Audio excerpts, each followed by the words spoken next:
Hello! నమస్తే. ఈరోజు మీ అందరికీ రాఖీ పౌర్ణమి శుభాకాంక్షలు. మరి తరతరాలుగా సాంప్రదాయంగా మన దేశంలో జరుపుకుంటున్నటువంటి ఈ యొక్క రాఖీ పౌర్ణమి అన్నదమ్ముల, అక్కచెల్లెళ్ళ అనురాగానికి, ఆప్యాయతకి మరో రూపం. ఇది దేశ సమైక్యతకు గూడా ఒక రూపమే.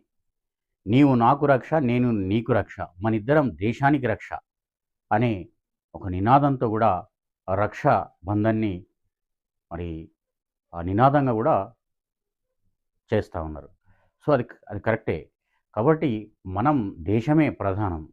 కాబట్టి దేశం కోసం, ధర్మం కోసం, మన సమాజం కోసం, కుటుంబం కోసం ఈ సామాజిక, కుటుంబిక, దేశైక్యతక జీవితం అనేది చాలా ఇంపార్టెంట్ కాబట్టి, ఈ సాంస్కృతిక విలువల పునాదిగా జరుగుతున్న ఈ రాఖీ పౌర్ణమి ప్రతి ఒక్కరూ ఆనందంగా వేడుకలు జరుపుకోవాలని మరోసారి అందరికీ రాఖీ పౌర్ణమి శుభాకాంక్షలు.